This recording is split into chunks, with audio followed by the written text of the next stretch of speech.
चलिए आज हम सब मिलकर उस कथा की गहराइयों में उतरते हैं, जो सिर्फ इतिहास का एक पन्ना नहीं बल्कि त्याग और करुणा का एक जीता जागता महाकाव्य है।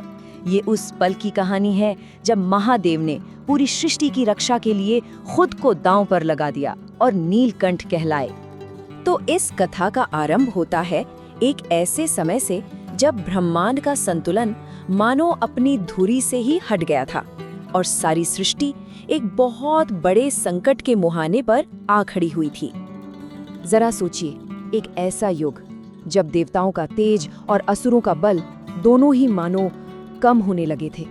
स्वर्ग की चमक फीकी पड़ गई थी और पूरे ब्रह्मांड में एक ऐसी बेचैनी फैल गई जैसे सृष्टि अपनी ही ऊर्जा खो रही हो।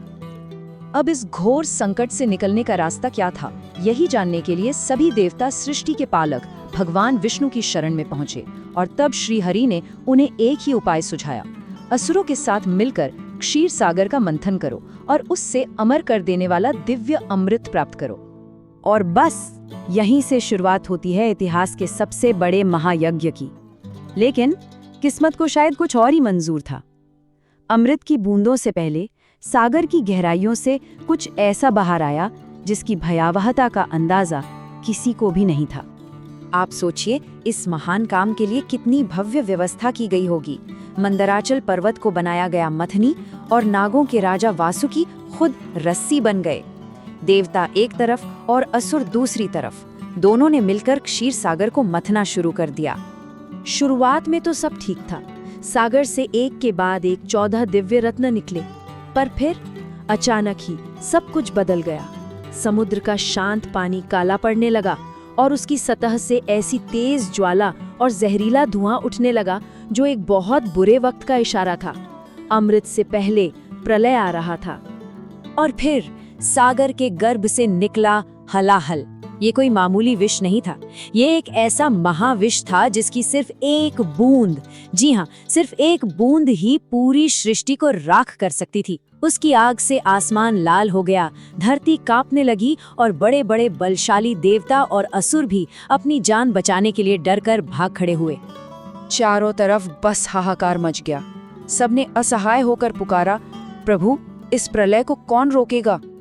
तब उस शोर के बीच भगवान विष्णु का शांत स्वर गूंजा। उन्होंने कहा, इस हलाहल की आग को बुझाने की शक्ति पूरे ब्रह्मांड में अगर किसी में है तो वो है मेरे आराध्य महादेव।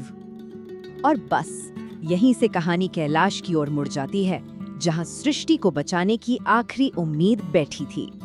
सोचिए वो दृश्य, डरे सहमे देवता भागे भागे कैलाश पहुंचते हैं और वहां क्या देखते हैं कि सृष्टि के इस कोलाहल से बिल्कुल दूर महादेव एकदम शांत अपनी समाधि में लीन हैं। उनके चेहरे पर एक अद्भुत तेज था, जैसे वो इस संकट का इंतजार ही कर रहे हों। देवताओं ने हाथ जोड़कर प्रार्थना की, हे प्रभु, हमारी रक्षा करें, ये हलाहल तो सृष्टि का अंत कर देगा।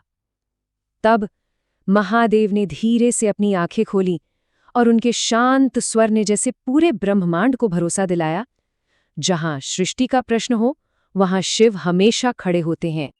और यहीं से ये कथा अपने सबसे अहम मोड़ पर पहुंचती है। वो पल जब महादेव ने वो निस्वार्थ बलिदान दिया जिसने उन्हें शिव से नीलकंठ बना दिया। महादेव उस जहर के उबलते महासागर की तरफ बढ़े।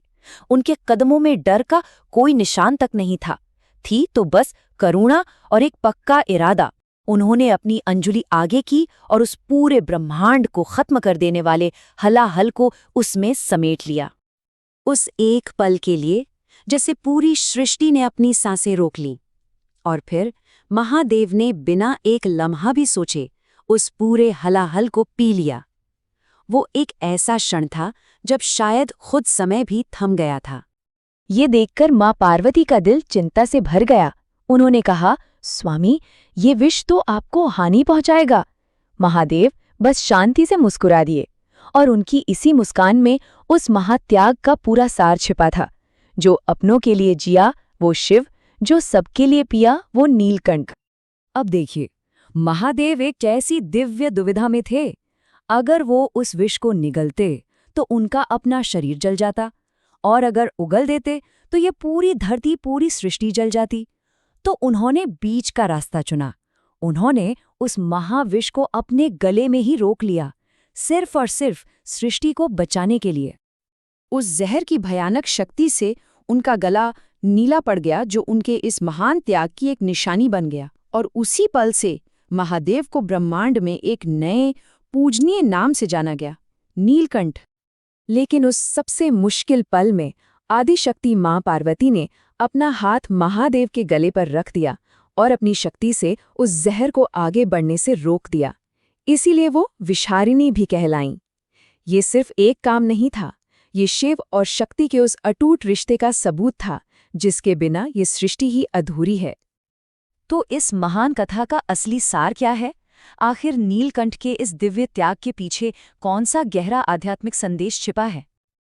देखिए, नीलकंठ होने का मतलब सिर्फ जहर पीना नहीं है। इसका असली मतलब है दुनिया की भलाई के लिए उसके सारे दुख और दर्द को अपने अंदर समा लेने का साहस रखना। ये करुणा और त्याग की सबसे ऊंची मिसाल है। महादेव का ये काम हमें कुछ बहुत गहरी बातें सिखाता है। पहली, कि संकट में शांति से लिया गया एक फैसला पूरी दुनिया को बचा सकता है। दूसरी, असली शक्ति तभी खूबसूरत लगती है जब वो काबू में हो। और तीसरी, सच्चा प्यार तभी पूरा होता है जब उसमें त्याग भी शामिल हो। और ये कहानी सिर्फ देवताओं की नहीं, ये हम सबके लिए भी एक संदेश है। जब भी जिंदगी में मुश्किलें आएं या दुख घेर ले, तो उस एक पल को याद कर लेना जब महादेव ने पूरी दुनिया का जहर अपने गले में रोक लिया था। और अंत में ये कथा हम सबके सामने गहरा सवाल छोड़ जाती है कि जैसे महादेव ने विष को रोककर अमृत का रास्ता खोला, क्या हम भी अपने अंदर के दुखों को थामकर दूसरों के लिए एक नई रोशनी का स्वागत कर सकते हैं? तो इसी पवित्र जयघोष के साथ हम सब नीलकंठ के उस दिव्य त्याग को नमन करते हैं और प्रार्थना करते हैं कि उनकी करुणा का ये संदेश हमेशा हमारे दिलों में गूंजता रहे। हर हर